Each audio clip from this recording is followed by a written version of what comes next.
So even before this turns into a boy meets monster story, I felt like every element of it was unexpected in the way that you go from a very intimate deathbed scene with Evan's mum to Evan getting into a bar fight and putting a guy in hospital. Was that always your intention, to be surprising us almost on a scene-to-scene basis? I'd say so. I think I would never. I think of the opposite, which is like to be unsurprising on a scene-to-scene basis, and it scares me. So we try to, make sure that in some way we keep the audience on its toes, keep them guessing. But of course you can't like spiral off into total insanity. Every scene begets the next scene in some way. But yeah, even before we find out, exactly what's going on, or even get a hint of what's going on, we try to make it seem like Evan's in kind of a tailspin, and we don't really know where exactly he's going to land because he's so impulsive and unpredictable. Something could, anything could happen to him, or he could choose to do anything. It's a romance a long time before it morphs into a horror, but I think for me the most important scenes, in a way, were those olive farm scenes, where you have this contrast of young and old, which I think is really tying into the maybe the larger theme of the movie and time eternal. So talk about massaging all of those different eternal elements into something as cohesive as it was. Well, the central theme in the movie to us is rebirth. So as far as like being on a farm where there's things dying, there's things living, things die, they fall into the soil, something grows from that. So all of that played into the theme for us and played into connecting to your first question of Evan, Evan himself is in a rebirth, and yeah. So it wasn't so much. I don't know. There wasn't so much massaging. It was more everything just felt like if we're being true to the character of Evan and his journey, that all of these things would just work. Yeah. All of the little farm scenes, I think, in some way reflect what's going on in the other parts of the story. So there's a bit of a foil going on that gives you a little bit more of a very subtextual hint of what else is happening underneath the surface, especially with his relationship and how he's going to react in his relationship with Louise, and how he's going to go and live his life after all of this. And so they are, I think a lot of what they are is, besides developing the relationship with himself and Angelo, or non-relationship in a way, which is kind of what we like about it, is that they don't quite mesh, and that's what we kind of like about it, and they never really do. But it also just gives a really good framework to the other piece of what's really going on in his life, which is his relationship with the girl. Most interestingly, if you really watch their farming, Angelo is the worst farmer on the planet.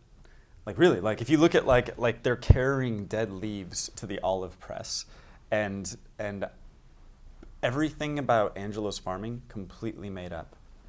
So I hope no one watches the movie and actually tries to farm based off the film. Yeah, he's very Prego, isn't Yeah.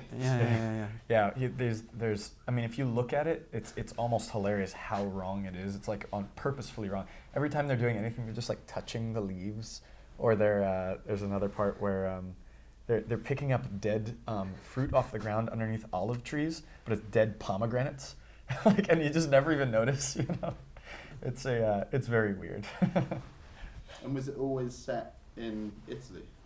Because the first thing I thought was, well, the budget has doubled by doing it that way. It was always set in Italy, and that was really naive. The script was written when we were mixing our first film, and our first film was a micro-budget, self-finance, small thing. If anything was going to happen with it, we just wrote another script, and I'd been to Italy recently and didn't want to leave. I think there was just something nice about sitting in my crappy apartment writing a script about Italy. But then once you start getting out there, people are just like, you can't shoot an indie film in Italy. It's way too expensive. Luckily, through the Apulian Film Commission, we figured out a way to do it. But there was a brief time where we were thinking about there's ancient myth in Colombia.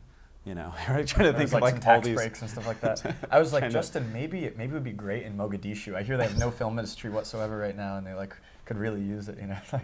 No. Honestly, we scouted a lot of different places, just in case Italy wasn't possible. But the Apulia Film Commission made it possible.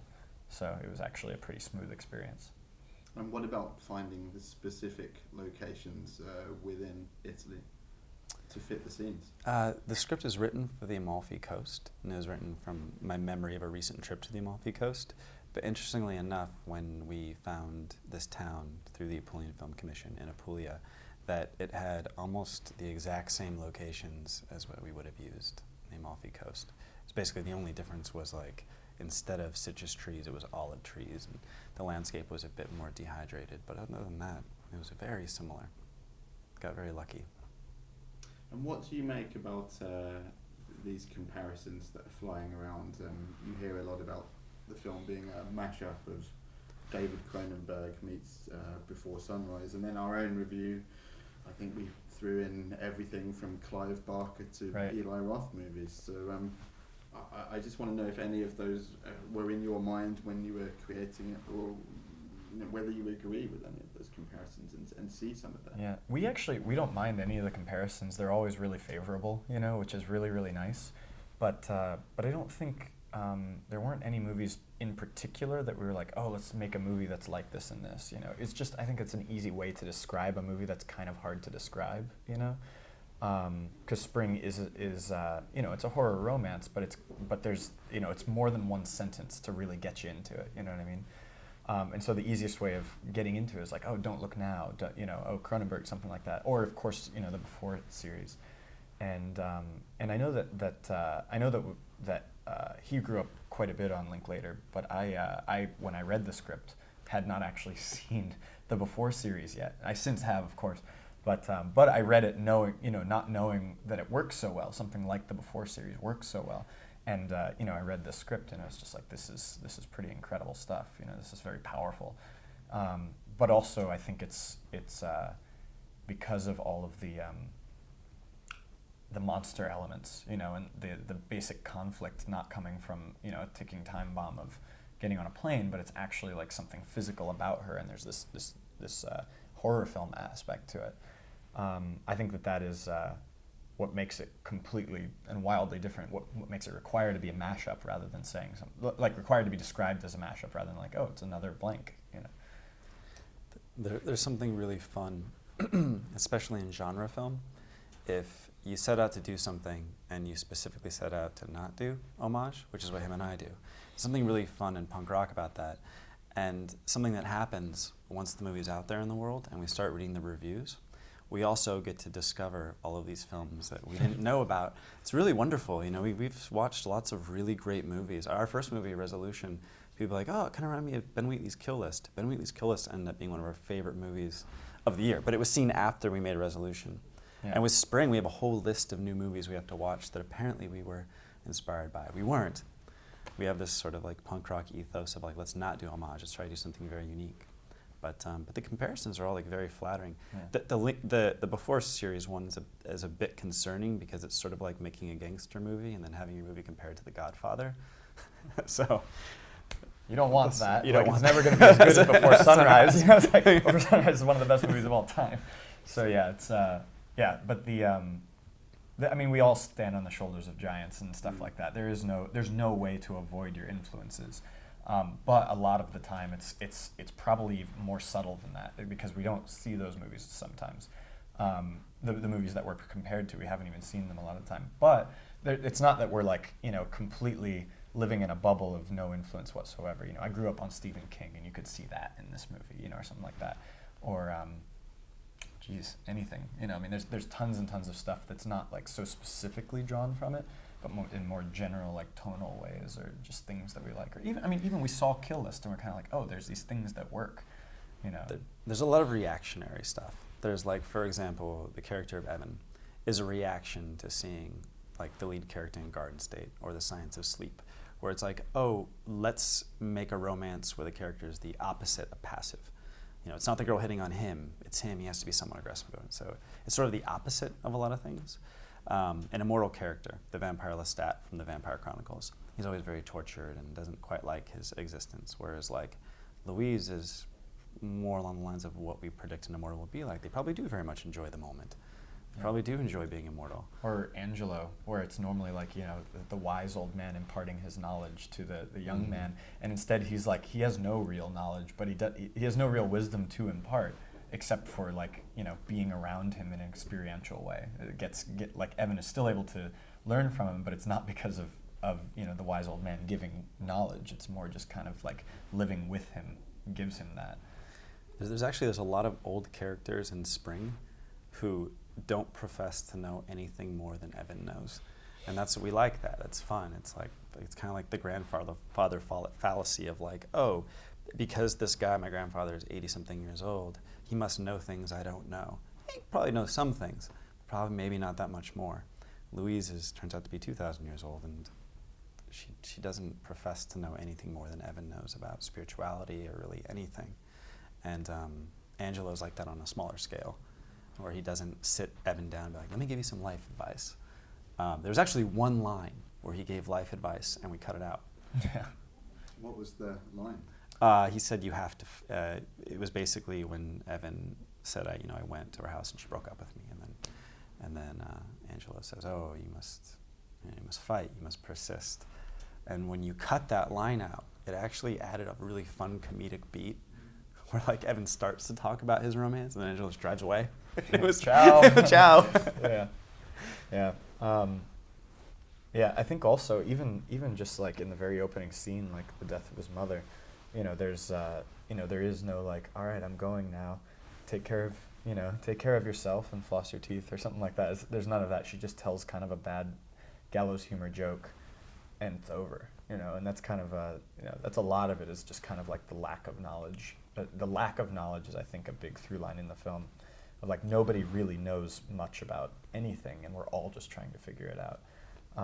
Especially Evan, but all these people that he interacts with, is nobody really knows anything more about love or life or relationships or gods or history or anything more, and that kind of ties even further into like the grandfather fallacy. I mean, the thing that I've been telling people after the screening, as someone who really doesn't like horror movies at all, is that it's such a people-oriented movie. In the way that, you know, Jim Jarmusch's last film, Only Lovers Left Alive, I kind of forget that's even a vampire film. Really, you know, I went primarily to see Lou Taylor Pucci, and I think we were talking about Before Sunrise earlier, and I do think those comparisons are warranted. In that you know, Nadia and Lou's chemistry is so it's so free and easy, and was that always the way in the room from the first time that you saw them together? Yeah. We rehearse for weeks ahead of time, and one thing that we had an emphasis on in rehearsal was that, you know, Aaron and I wanted to believe that, you know, a cynic walking away from this movie, when the movie's done and they go away, if they're really cynical or realist, whatever you want to call it, they would think, well, these two have known each other a week. And she just made this big, huge, it wasn't a conscious decision, but she's made a big change. She gave up something very big. And we're ending the movie, and we're supposed to believe that they're in love. But what if they're not in love in the next week? What makes that not tragic? How do you minimize the tragedy of that? And it was like, well, I want to believe that they were, no matter what, they had a profound connection. They were a profound friendship, if nothing else. And that was a big through line in the rehearsal process. And that was something that should always be there. Yeah, because I remember we had a quick conversation on set where it was near the end of the movie, and the stake, of course, is like, are they in love or not, or does she love him or not? And she's doing all these things that are like getting really close and personal, but she's kind of pushing him away at the same time. She's supposed to be pushing him away, because if she's getting really close and personal, then it's like, okay, well, you know, they're in love. There's no stake anymore. We already know the answer. We can see her doing it. And you know, I remember Justin said, like, look, it's not about love. It's about the fact that they're going to be friends anyways. And if they're friends anyways, then this actual, like, whatever they do, like, physically, you know, in terms of like getting close to each other, touching each other, dancing with each other, that sort of thing, that's something friends would do whether or not they're in love. And that's what's important, is the friendship's going to last forever no matter what. And then ideally there's romantic love on top of that, but that's a big part of real love. Yeah, and then also simultaneously it was important to us that we had a female character who could express herself physically and sexually to the guy, but she could also say in the next speech, she could say, I'm not in love with you, very sincerely. I'm not in love with you. But that's after making love, and that's after a kiss at a sunset and all these things, that she's in the moment and she's enjoying it. But those aren't expressions of, I want to spend the rest of my life with you. It's just that she's enjoying him there in that moment. So that was a big part of it too. You don't see that a lot in cinema. You don't see, first off, you don't see the women a lot being the one who's putting up the resistance to commitment and love and all those things. So that was really fun. I also think that like kind of a love being a lot less absolute and a lot more like de-romanticizing love in a way that's like love could be chemical or it could be magic. You don't really know, and that's a lot of, it's something that's definitely addressed in the film. But but taking it off of a pedestal and kind of like looking at it in a very pragmatic way, and also of course through the scope of the fact that she's a monster, but trying to just put a little bit of a magnifying glass on it and seeing just how messy it can really get was something we were after, especially in the third act. And what are the qualities you're looking for when you're casting a monster that Evan and the audience can fall in love with? And why Nadia? I mean, it's evident watching the film.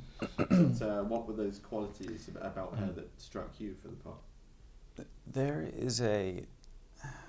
are a few things. A big thing was that, even though an actor's job is to act and to sometimes put on an accent, the idea of going to an actor and being like, hey, look, we want you to sound like you have 6 different accents that are mashed up. So right there, you're limiting your pool of people. That Nadia's natural voice is just this amazing, weird accent. She's perfect. The thing is, like, Nadia is a very beautiful person, and she's also very hard to entirely place. So you're like, where's that girl from? And be like, I don't know. Like she's very, to simplify it, she's exotic. But then the other thing is that we saw in our audition she had a real knack for like naturalistic acting and a humanity about her, and she's very instinctive in the moment. And it was important to us that Louise wasn't this like femme fatale, like what. Even you though often. The first time we see her, she is very femme in that. But it's a theater. Right? She's putting on a theater. She's putting on a theater. This thing to for reasons we probably shouldn't say in this interview for spoiler reasons. But it was that. It was this thing of like, she shouldn't be like the vampire Lestat female version. She should be this woman who's changed with the times, and she enjoys life, and she falls into modern society very easily, and changed with the times. That she felt like a thoroughly modern young woman, despite the fact that she has a little something extra to her. Yeah, I feel like those scenes of her just hanging out at her house.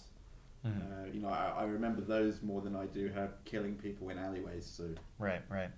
Yeah. We also definitely needed to look for just kind of a natural intelligence, something that you don't really have to explain why too much. I mean, where it's just something like, oh, this completely makes sense, and you can someone that we could just have a conversation with, and as on a human being level, not on like an actor director level, So that was definitely something we were just taking a look at. Is like, can you keep up in a conversation? Like can you hold your own, that sort of thing, of course.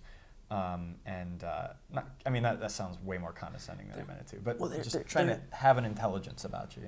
There is a very interesting quality in people that certain people immediately register as very intelligent on camera. They may not be. They might just have really lowbrow humor and very simple taste, but for whatever reason, you put them in front of a camera and it's like, oh, that person can play a scientist, And then there's other people that are probably incredibly bright, it could be a rocket scientist, and you put them in front of a camera and you're like, that person is not quick, But maybe they are. There's just a weird. It's almost like being photogenic. It's almost the same thing. It's like certain people, you put them in front of a camera and they just glow and they're amazing. You saw them in real life, you're like, it's a good-looking person. But Nadia has the thing. She has the thing where it's like, oh, you talk to her, have her talk for 10 seconds on camera, and you're like, oh, she's really bright, Well, I think Lou could play a rocket scientist, actually. Yeah. I'm still waiting for that. You think role, so? But, yeah, I do. I think his intelligence is something I really enjoyed. Well, he was sympathetic as well, as they so rarely are. Mm-hmm. And they usually meet for the grinder. and thankfully you've gone against that. But why Lou? I mean, for people who love him as I do, it's great to see him in a lead in a film that will hopefully get seen because of those genre elements. Yeah. But was he on a short list, or how did you find him? Are you a fan of his work from long before this? When we were trying to cast the movie, basically we were given just a huge list of people. Just from every agency would send everybody that matches Lou's description, and there's plenty. You know what I mean? Like in terms of like in the casting breakdown. And so we were going through lists of 400 people, 500 people, and we didn't know who any of them were, and you know. But we actually, our executive producer drew our attention to Lou and said, you know, like take a good look at him, because you know he was in Thumbsucker, and he's been basically on the indie circuit forever, and he's just gotten off of the new Evil Dead, and so we met up with him because we really liked the way he looked, and also like, of course, his work. And he said, yeah, I was, my reps asked me what I wanted to do after the Evil Dead, and he said, I wanted, you know, maybe kind of do something where I grow up a little bit, you know, because, you know, and play a grown-up, or at least someone coming of age, which is very much this role. But also I kind of want to do a romance with like a sci-fi angle to it. And they're like, okay, Lou, that doesn't exist, you know, maybe set your sights a little differently, you know. And then like a week later, apparently, Spring came across their desk, and he was like, all right, let's meet up. And when we met up, you know, we were just talking for a couple hours at a cafe about the character and about the movie. And we hadn't completely greenlit the movie yet, so we weren't quite sure. We hadn't quite cast him yet, although we liked him quite a bit, but we just can't, it's something you can't dive into. And then like 2 days later, he just sends us a text, and he shaved his head for the part. And that wasn't like, well, we have to cast him now. It was like we were already pretty much, we had cast him, but it was like, oh, the movie's totally real now. We have to go make this movie. That he shaved his head, you know, like it was really awesome. And you know, I mean, he just dove right in. We absolutely loved the commitment, and you know, there was never any doubt if he could pull off the role. He was incredible. Yeah, I loved his look in this. He looked so different, and in the last few films, he's kind of, and even away from movies, he's kind of crazy with the facial hair quite a bit. So yeah. It was kind of nice to see him. So you know about his beard. He's got a big old beard right now. He's a man of many beards. I'm not sure if there's any actor that's better at doing comedic, uncomfortable performance with so little. You know, like there's so many times in Spring, and you see it in Thumbsucker a lot, where you just like put him in a situation, and the laughs that the audience gets from his very subtle, the laughing audience from his very subtle, uncomfortable looks on his face. So putting him as a fish out of water in Italy is like perfect. There's this one particular, the moment after the really big scene you probably know about in Spring, where it's just his face, him sitting in a chair. And the whole audience just goes crazy every time with laughter, and really deflates the tension of the scene that preceded it. Like an expression. Just on the last couple of questions here, I've got to ask. Yeah. Being that I did see this with a mostly British audience, when he sets off with these Brit backpackers, and it's like, oh look, it's the guy from Essex Boys, and any movie you can think of with football hooligans, and every other word is "can." and I'm just thinking, is this written in the script, or is this just something you enjoyed hearing? Because it is literally every other word, and people were dying. Yeah. I know I was. Yeah. I think there's one scene. There's one scene with him that's like I think it's the only improv scene we've ever done in a feature, and it's in the car. It's the car scene where Aaron and I were in the trunk going, tell us about the last time you got in a fight. Tell us about the last time you had sex. All these things, and we just let him go, and then we cut it together with jump cuts, and that's one of the most fun scenes in the movie. But his other stuff was written, and I sometimes write UK dialogue by listening to Streets songs, by listening to Mike Skinner speak. That's how I write the UK dialogue. But I've noticed it actually, when you put Nick Nevern's voice on stuff written based off of Mike Skinner's words, it actually works quite nice. I don't think anyone said that it was written by a guy from San Diego. Not yet. So a lot of it is you. I mean, I was very impressed with those scenes. I didn't know whether you had just literally let them go off on one or whether There they was- were really scripted. There was one where we let him go off, just the car, but the story about the girl and all that stuff, that was all Okay. scripted. And finally, we've done a good job of kind of evading any of the mysteries that we wouldn't want to spoil. But one thing visually that ties into that in a way that I'm still not totally sure about is that you have this very intimate, scaled down drama, and maybe every 10 minutes or so you have these sweeping camera shots that go through the cityscape and over the ocean. And what are those about, and can you tell us about pulling those off, because they look incredible? Yeah. We there's when you're making a movie that's about like a relationship that's like this big, you know, I mean, it feels big because the stakes are high between the two people, but we have this supernatural-ish element in the film that we wanted to kind of make it feel like what Lovecraft eventually called like the cosmic fear. You know, this idea that there's something very big and omniscient encroaching upon this small thing that's happening to them, and there's kind of a sense of doom or destiny about it. And you know, there's several different ways we used to do that, but one of them was, you know, by constantly like cutting to insects or dead animals, or and as you just mentioned, you know, we would use these helicopter shots, but they weren't like this, they were like straight down, you know, like something's up there watching, you know, keeping an eye. And so that was the intention behind it, was to just kind of make the movie feel like something bigger was coming down on them. And pulling them off was actually, we have a very close collaborator named Will Sampson, who is our Steadicam operator as well for that really long Steadicam shot. But he brought a drone helicopter over from the United States, and brought it in through the Russian airport, actually, which was terrifying for him because apparently they thought it was a weapon, and he was like, no, it's a toy. They're like, okay, you go, you know. But yeah, he on our free days we would take the helicopter out and he would fly it around, and we'd get those shots that we like so much. So. That's incredible. Yeah. Well, it's so nice to talk to you both, and you know, as we're speaking now, you've had all your screenings here at the LFF. So finally, kind of what has that experience been like, and what are some of the more interesting reactions that you've had from British audiences? Oh, the British, these audiences have won our favorite audience in the world award. Well, they're tied with Austin and Toronto. It's a really close race. We have offered them a Twitter battle to see. It's gone very well. We've had some very good Twitter responses at Spring the Movie. Yeah. And Team London is really gaining on Team Austin. It is. Yeah. I think my favorite reaction would probably be just that I was prepped that, you know, by more than a few people, like, oh, well, London audiences, they're very quiet, you know, they'll you know, they might just leave for the Q&A, maybe not even applaud or something like that. We were told they would be very stoic. And we've been in an audience in England before, and it was kind of the case. They're quiet, they're reserved. And we sat in on a decent amount of both screenings, and they were not reserved at all. They were laughing at the right parts, they were gasping at the right parts, they were applauding at the credits. Like, it was, everyone stayed for the Q&A.